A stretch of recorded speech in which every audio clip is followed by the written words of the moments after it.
Welcome to the Unsleever. It's time for another album ranking, and in this video I'm covering one of the most iconic discographies in pop by none other than the icon herself, Britney Spears. It had been a while since I listened to all her albums back to back, and I was surprised to see some changes in my ranking. As always, I will be unboxing the vinyl editions for each album, in this case the first press from Urban Outfitters, and I'll share my thoughts on the sound quality.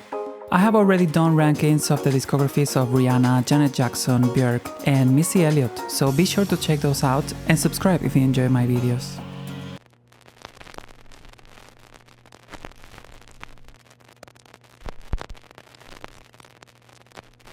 Last place, at number 9, it couldn't be any other than Britney Jean. I love the album cover, but the music leaves much to be desired. Done at the peak of her conservatorship, and with rumors over the years about whether she sang most of these songs or not, is not even the reason why this album lacks. It's a mess, and Britney, the pop visionary, is absent, sometimes quite literally, throughout the album. The pressing sounds pretty good though. My favorite songs are Alien, Work Bitch, Perfume, and It Should Be Easy.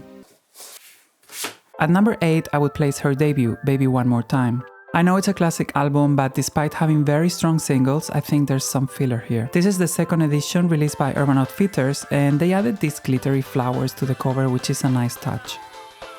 The pressing is quiet, but the mastering doesn't sound made specifically for vinyl. It sounds sourced from a CD to me. My favorite songs are Baby One More Time, Sometimes, Born to Make You Happy, I Will Be There, and The Beat Goes On. Number 7 would be Britney. I was surprised this one ended up so low on my ranking, but all her albums apart from Britney Jean are great, so some have to be at the bottom. I feel like this is a transitional album for Britney, and it sits at that awkward place between late 90s teenage pop and a more grown-up sound. Still, it has some great songs. The pressing sounds really good as well. I didn't notice any distortion or noise. My favorite tracks are I'm a Slave for You, Lonely, I'm Not a Girl, Not Yet a Woman, I Run Away, and Before the Goodbye.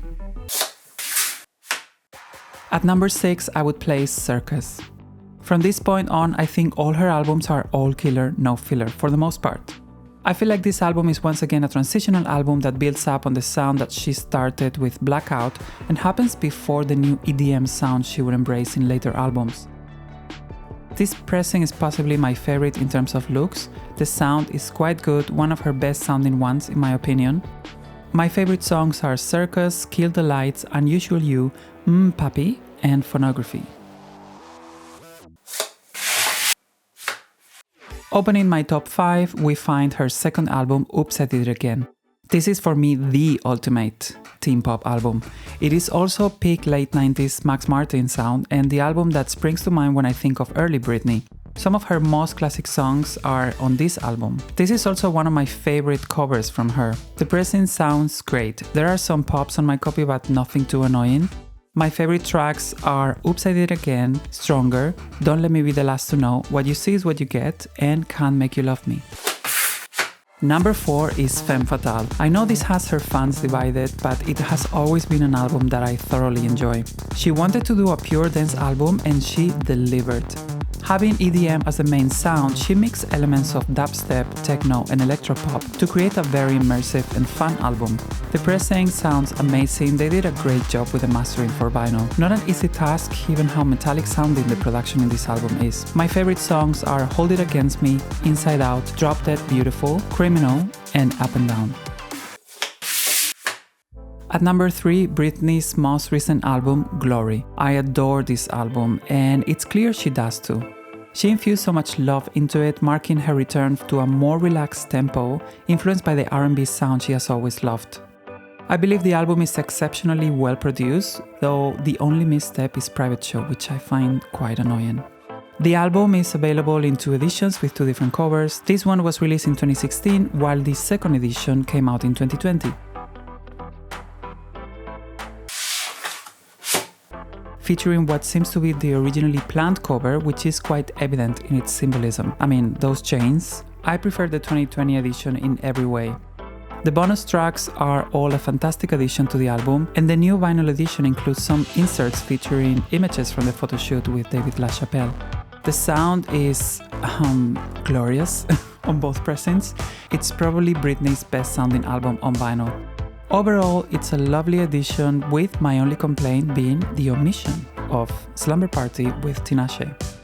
My favorite tracks are Man on the Moon, Slumber Party, Love Me Down, Change Your Mind, No Seas Cortés, and Swimming in the Stars.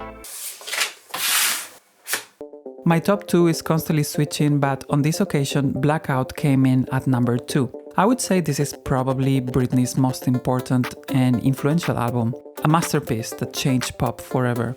The fact that it came at such a pivotal moment in her public image adds more to the myth. But leaving the noise aside and focusing on the music only, this album is wall-to-wall hits and showcases Britney's insane talent and eye for innovation.